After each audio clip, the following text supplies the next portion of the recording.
Corona lockdown ಬಳಿಕ ಚಿತ್ರಮಂದಿರಕ್ಕೆ ಬೀಗ ಬಿತ್ತು. ಸುಮಾರು 8 ತಿಂಗಳುಗಳಿಂದ ಬಣಗುಡುತ್ತಿದ್ದ ಚಿತ್ರಮಂದಿರವನ್ನು ಅಕ್ಟೋಬರ್ 15 ಬಳಿಕ ತೆರೆಯಲು ನ್ಯಾಯಾಲಯ ಆದೇಶಿಸಿತು.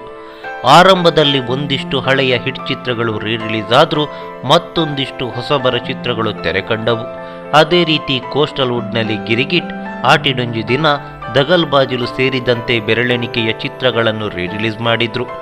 ಆದರೆ ಇದುವರೆಗೆ ಯಾವೊಂದು ತುಳು ಸಿನಿಮಾವೂ ರಿಲೀಸ್ ಆಗಿಲ್ಲ. ಹೀಗಾಗಿ ತುಳು ಚಿತ್ರಕ್ಕಾಗಿ ಕಾದು ಕುಳಿತ ಪ್ರೇಕ್ಷಕನಿಗೆ ಇದು ಬೇಸರ ತರಿಸಿದೆ. ಈ ಮಧ್ಯೆ ತುಳು ಸಿನಿಮಾ ಒಂದು ರಿಲೀಸ್ ಡೇಟ್ ಅನ್ನು ಅನೌನ್ಸ್ ಮಾಡಿದೆ.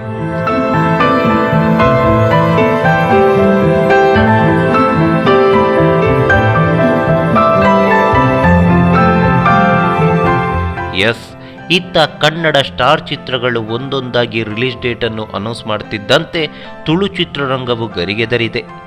ಕೋಸ್ಟಲ್ ವುಡ್ನ ರಾಕ್ ಸ್ಟಾರ್ ರೂಪೇಶ್ ಶೆಟ್ಟರ ಗಮ್ಜಲ್ ರಿಲೀಸ್ ಡೇಟ್ ಫಿಕ್ಸ್ ಆಗಿದ್ದು ಫೆಬ್ರವರಿ 19ರಂದು ತೆರೆಗೆ ಅಪ್ಪಳಿಸುವುದು ಪಕ್ಕಾ ಆಗಿದೆ. ಈ ಮೂಲಕ ಅಂದು ತೆರೆ ಕಾಣುವ ಪೊಗರು ಚಿತ್ರದ ಜೊತೆ ಗಮ್ಜಲ್ ಸೆಣಸಾಡಲಿದೆ.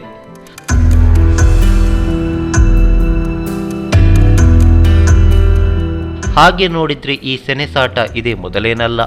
ನವೆಂಬರ್ 20, 2014ರಂದು ಡಿ ಬಾಸ್ನ ಅಂಬರೀಷ ತೆರೆ ಕಂಡಾಗ ಇದೇ ದಿನ ವಿಜಯ್ ಕುಮಾರ್ ಕೋಡಿಯಲ್ ಬೈಲವರ ಮದಿಮೆ ಸಿನಿಮಾವು ರಿಲೀಸ್ ಆಗಿತ್ತು.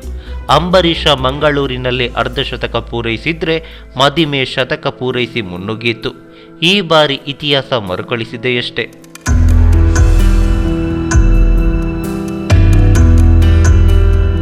ಬಹುಮುಖ್ಯವಾಗಿ ಇಲ್ಲಿ ಕನ್ನಡದಿಂದಾಗಿ ತುಳು ಸಿನಿಮಾಗೆ, ತುಳು ಸಿನಿಮಾದಿಂದಾಗಿ ಕನ್ನಡಕ್ಕೆ ಯಾವುದೇ ಸಮಸ್ಯೆ ಇಲ್ಲ.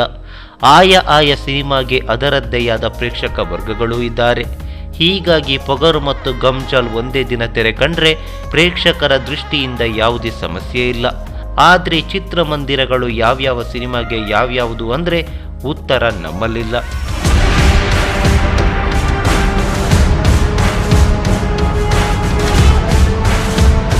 ಈ ಮಾಹಿತಿ ನಿಮಗೆ ಇಷ್ಟವಾಗಿದ್ರೆ ಲೈಕ್ ಮಾಡಿ, ಶೇರ್ ಮಾಡಿ, ಹಾಗೆ ನಿಮ್ಮ ಅನಿಸಿಕೆ ಅಭಿಪ್ರಾಯಗಳನ್ನು ಕಾಮೆಂಟ್ ಬಾಕ್ಸ್ನಲ್ಲಿ ಬರೆಯಿರಿ.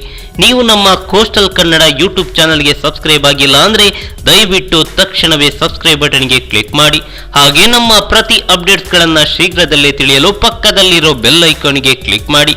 ಹಾಗೆ ನಮ್ಮ ಹೆಚ್ಚಿನ ಅಪ್ಡೇಟ್ಸ್ಗಳಿಗಾಗಿ ಕೋಸ್ಟಲ್ ನೆಟ್ವರ್ಕ್ ಫೇಸ್ಬುಕ್ ಪೇಜ್ಗೆ ವಿಸಿಟ್ ಮಾಡಿ.